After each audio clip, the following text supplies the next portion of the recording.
கொலு வைக்க முடியாதவர்கள் கூட நாம் கொலு வச்சா என்ன ஒரு பலன் நமக்கு கிடைக்குமோ அந்த பலனை நாம் பெற முடியும் அப்படின்னு சொன்னால் நம்மளுடைய பூஜை அறையை நாம் சுத்தமாக பராமரிக்கும் போது கிடைக்கும்.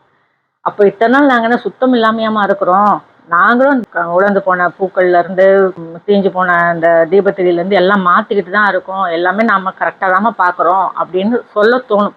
ஆனாலும் நீங்கள் பாருங்கள், நம்ம பூஜை அறையில் ஏதாவது ஒரு ஃபோட்டோலையாவது வெளுத்து போன குங்கம் இருக்கும், தீஞ்சு போன பூ நம்ம பார்க்காம விட்டுருப்போம், ஏதாவது ஒரு ஃபோட்டோவுக்கு பின்னாடி ஒட்டடை இருக்கும்.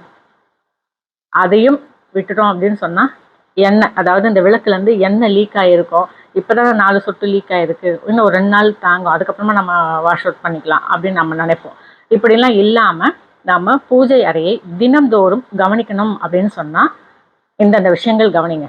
உலர்ந்த பூக்கள் தூக்கி போட்டுருங்க. இன்னைக்கு பயன்படுத்தக்கூடிய தீபத்திரியை நாளைக்கு பயன்படுத்தக்கூடாது. தினம் தினம் தினம் புது தீபத்திரியை பயன்படுத்துங்க. இந்த விளக்குக்கு கீழே இருக்கக்கூடிய தட்டு இருக்குது பார்த்தீங்களா, அந்த தட்டில் வழிந்த எண்ணெய்கள், அதாவது விளக்கில் ஏதாவது ஹோல் இருக்குது, சின்னதாக துவாரம் இருக்குதுன்னு சொன்னாலோ, இல்லை நம்மளே கவனிக்காமல் நிறைய எண்ணெய் விட்டுருப்போம், அது அப்படியே சொட்டு சொட்டாக வழிஞ்சிருக்கும். அந்த மாதிரி எண்ணெய் இருந்தால் அதை தொடச்சி எடுத்துகிட்டு ஃப்ரெஷ்ஷாக இருக்கணும் தட்டு, அதை பார்த்துக்குங்க.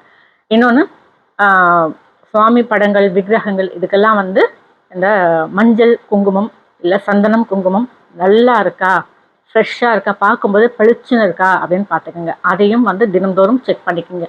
இதெல்லாம் நவராத்திரி காலத்தில் மட்டும்தான் கிடையாதுங்க, தினம்தோறுமே நாம் இதுக்காக ஒரு 10 நிமிஷம் ஒதுக்கணும் அப்படின்னு சொன்னால் நம்ம மனசுக்கு கிடைக்கக்கூடிய ஆறுதல், நம்ம மனசில் ஏற்படக்கூடிய மாற்றங்கள் அப்படின்றது சொல்கிறதுக்கு வார்த்தைகளே இருக்காது.